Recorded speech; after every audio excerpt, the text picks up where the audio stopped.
Bom dia, sétimo ano. Essa é a nossa aula de ciências e nós hoje vamos falar sobre vírus. Aí está listado, suas principais características. Vírus são agentes infecciosos, que podem penetrar no corpo humano, nos animais e até mesmo nos vegetais. Por que eu estou citando esses três grupos? Porque ele precisa estar em um ser vivo para que ele consiga sobreviver. O vírus, eles são considerados parasitas intracelulares obrigatórios por conta desse detalhe. Ele só vai existir se ele conseguir penetrar numa célula viva. Por que isso? Porque é justamente essa célula que vai deixar de fazer as suas funções para fazer as funções necessárias para mantê-lo vivo, até mesmo para dar condição que esse vírus consiga se multiplicar. E isso acontece porque eles não têm o seu metabolismo próprio. Como eles não têm célula, eles não possuem organelas citoplasmáticas, que são os responsáveis para manter o organismo vivo por conta de todas as funções que nós já vimos nas aulas anteriores. Vírus, dificilmente a gente consegue exatidão, num antibiótico, numa vacina, até porque os vírus sofrem mutações, e por isso a gente precisa tomar sempre, por exemplo, a vacina contra a influenza, que é o vírus da gripe. Todos os anos é necessário essa vacina porque o vírus sofre mutação. Então, esses vírus, eles não têm enzimas que façam a sua síntese de proteínas, Eles não conseguem gerar a própria energia. E o que eles fazem? Escravizam a célula quando conseguem penetrá-las e as fazem trabalhar para ele, fazendo transcrição ou fazendo com que ele consiga se multiplicar. Eles podem possuir DNA ou RNA, porque na verdade a sua composição é basicamente essa, uma capa de proteína e dentro material genético, DNA ou RNA. Se for um vírus mais complexo, os dois. Os vírus, eles são tão difíceis, de serem estudados, de serem trabalhados, de ter uma vacina apropriada ou medicamentos mais eficientes, até porque eles são difícil acesso na visualização. Um microscópio comum, por exemplo, que a gente chama de microscópio de luz, não é capaz de nos dar uma imagem adequada para estudo simplesmente. É necessário que haja equipamentos mais elaborados, de melhor condição para que isso aconteça. Porque, por ser tão pequeno, ele se torna praticamente invisível.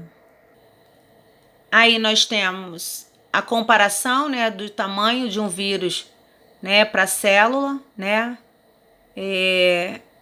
Eles podem se multiplicar e causar danos irreparáveis, porque eles podem destruir a célula, na sua ruptura, ou não.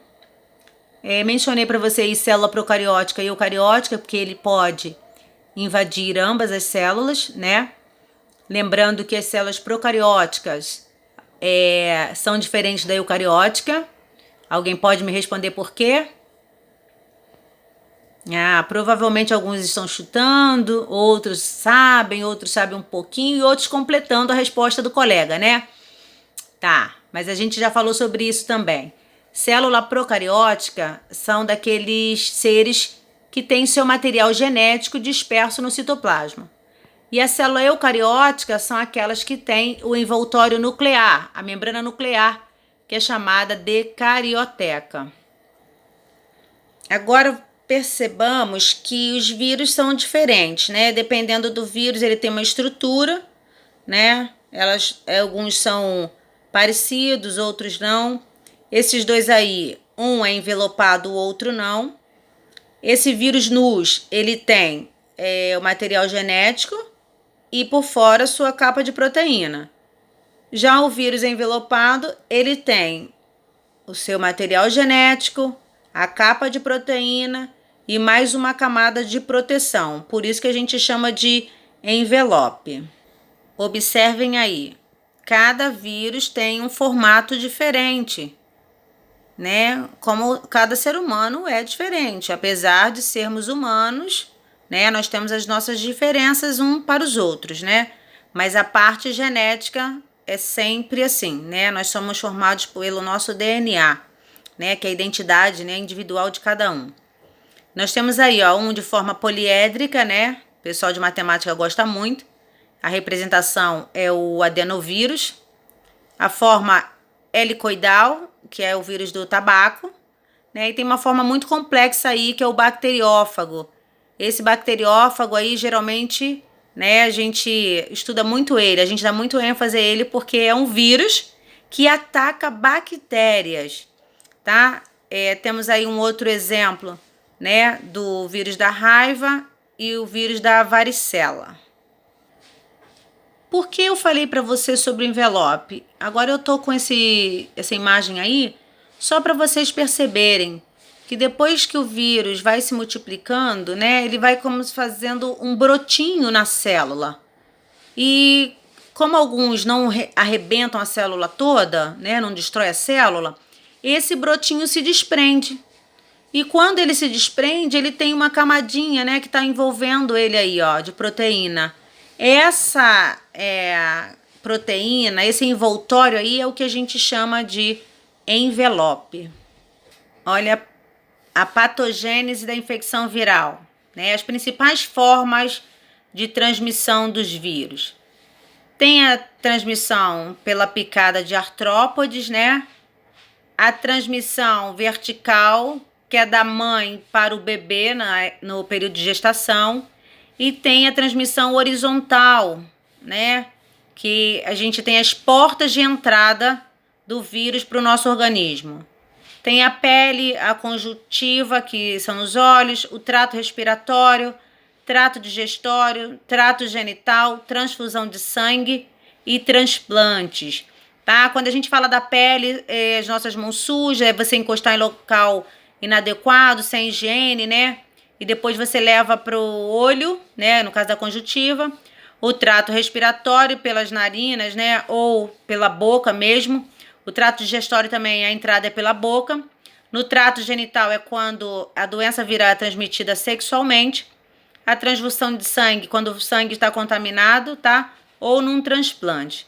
É por isso que os médicos usam, né? Os médicos estão sempre bem aparados, né? Numa cirurgia, por exemplo.